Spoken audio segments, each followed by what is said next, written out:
Hello అండి, welcome back to our channel Bhanu recipes. ఈ వీడియోలో ఆంధ్ర స్పెషల్ గుత్తి వంకాయ కర్రీని ఎలా చేసుకోవాలో చూద్దాం. ఇది రైస్, రోటీస్, పుల్కా, బిర్యానీ ఇలా ఇందులోకైనా పర్ఫెక్ట్గా సెట్ అయిపోతుంది. చాలా టేస్టీగా అండ్ చాలా క్విక్గా చేసుకునే రెసిపీ ఇది. సో ఇక లేట్ చేయకుండా ఈ గుత్తి వంకాయ కర్రీని ఎలా చేసుకోవాలో చూసేద్దాం. సో ముందుగా స్టవ్ మీద ఒక ప్యాన్ పెట్టుకుని అందులోకి 2 టేబుల్ స్పూన్ వరకు పల్లీలను వేసి లో ఫ్లేమ్లో మాత్రమే ఫ్రై చేసుకోవాలి. ఇలా లో ఫ్లేమ్లోనే కాస్త ఫ్రై అయిన తర్వాత ఇందులోకి 1 టేబుల్ స్పూన్ ధనియాలు, 1 టీ స్పూన్ జీలకర్ర, 1/2 టీ స్పూన్ మెంతులు, అలానే 1 ఇంచు దాల్చిన చెక్క, 1 ఇలాచి, 4 లవంగాలు వేసి లో ఫ్లేమ్లో మాత్రమే ఇవి మంచి అరోమా వచ్చే వరకు ఫ్రై చేసుకోవాలి. ఇలా లో ఫ్లేమ్లోని మంచి అరోమా వచ్చే వరకు ఫ్రై చేసుకున్న తర్వాత ఇందులోకి 1 టేబుల్ స్పూన్ నువ్వులు, 1 టీ స్పూన్ గసగసాలు, అలానే 2 టేబుల్ స్పూన్ వరకు ఎండు కొబ్బరి ముక్కల్ని కూడా వేసి లో ఫ్లేమ్లోనే కాస్త చిటపటం అనే వరకు ఫ్రై చేసుకోవాలి.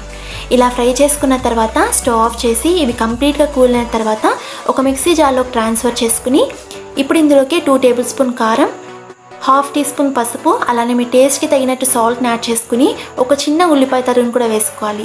ఇలా వేసుకున్న తర్వాత ఒక 1/2 కప్పు వరకు వాటర్ని వేసుకుని వీడియోలో చూపిస్తున్నట్టు ఇలా మెత్తని పేస్ట్ లాగా గ్రైండ్ చేసుకోవాలి.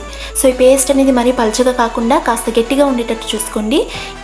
ఇప్పుడు ఒక బౌల్లోకి కొన్ని వాటర్ని తీసుకుని అందులోకి 1/2 టీ స్పూన్ వరకు సాల్ట్ వేసుకోవాలి. ఇలా సాల్ట్ వేసుకున్న తర్వాత ఒక 1/2 కేజీ వరకు వంకాయలను తీసుకుని ఇలా వీడియోలో చూపిస్తున్నట్టు వంకాయకి 4 ఘాట్లు పెట్టుకోవాలి. ఇలా ఘాట్లు పెట్టుకున్న వంకాయలు నల్లపడకుండా ఈ సాల్ట్ వాటర్లో వేసి ఉంచుకోవాలి. సో ఇలా అన్నీ కట్ చేసుకున్న తర్వాత ఇప్పుడు మనం ఆల్రెడీ ప్రిపేర్ చేసుకున్న మసాలాను తీసుకుని ఒక్కొక్క వంకాయలో ఒక 1 టీ స్పూన్ వరకు స్టఫ్ చేసుకోవాలి.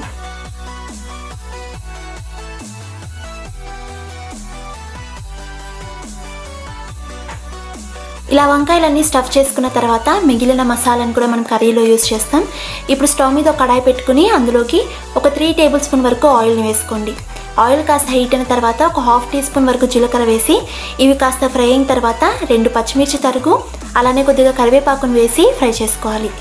ఇవి కాస్త ఫ్రై అయిన తర్వాత ఒక పెద్ద సైజు ఉల్లిపాయ తరుగును వేసి ఆనియన్స్ గోల్డెన్ బ్రౌన్ కలర్ వచ్చే వరకు ఫ్రై చేసుకోవాలి. ఇలా ఆనియన్స్ గోల్డెన్ బ్రౌన్ కలర్ వచ్చాక ఇందులోకి 1 టేబుల్ స్పూన్ వరకు అల్లం వెల్లుల్లి పేస్ట్ వేసి పచ్చివాసన పోయే వరకు ఫ్రై చేసుకోవాలి. ఇలా ఫ్రై చేసుకున్న తర్వాత ఇందులోకి మనం ఆల్రెడీ స్టఫ్ చేసి పెట్టుకున్న వంకాయలను కూడా వేసి ఒకసారి బాగా మిక్స్ చేసుకోవాలి.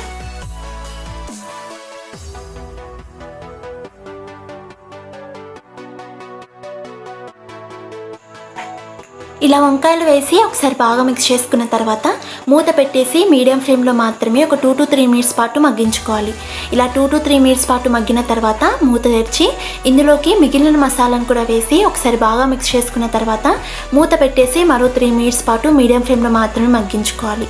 ఇలా 3 మినిట్స్ పాటు మగ్గించిన తర్వాత మూత తెరిచి ఇందులోకి 1/2 కప్ వరకు చింతపండు రసాన్ని వేసుకోవాలి. మీకు కావాలనుకుంటే చింతపండు ప్లేస్లో టొమాటోస్నైనా యాడ్ చేసుకోవచ్చు.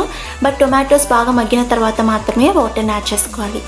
సో ఇలా చింతపండు రసం వేసి ఒకసారి బాగా మిక్స్ చేసుకున్న తర్వాత ఇందులోకి మీ కన్సిస్టెన్సీ తగినట్టు వాటర్ని యాడ్ చేసుకోవాలి. ఇక్కడైతే నేను 1/2 కప్ వరకు వాటర్ని యాడ్ చేస్తున్నా.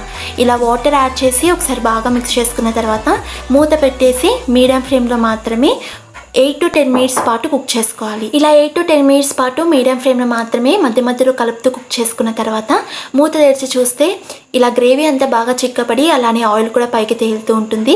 ఇప్పుడు ఒకసారి వంకాయ కంప్లీట్గా కుక్ అయిందా లేదా అని చెక్ చేసుకోండి. వంకాయ కంప్లీట్గా కుక్ అయితే ఇందులోకి సన్నగా తరిగిన కొత్తిమీరను వేసి ఒకసారి బాగా మిక్స్ చేసుకున్న తర్వాత స్టవ్ ఆఫ్ చేసి సర్వ్ చేసుకోవడమే. సో చూసారు కదా, రైస్, రోటీస్, పుల్కా, బిర్యానీ ఇలా ఇందులోకైనా పర్ఫెక్ట్గా సెట్ అయిపోయే ఈ గుత్తి వంకాయ మసాలా కర్రీని ఎలా చేసుకోవాలో. సో ఈ వీడియో మీకు నచ్చినట్టయితే వీడియోని లైక్ చేసి మరిన్ని టేస్టీ అండ్ హెల్తీ రెసిపీస్ కోసం మన ఛానల్ని సబ్స్క్రైబ్ చేసుకుని అలానే పక్కనే ఉన్న బెల్ ఐకాన్ కూడా ఇచ్చేయండి. సో నేను పోస్ట్ చేసే ప్రతి వీడియోకి మీకు నోటిఫికేషన్ వస్తుంది. And thanks for watching.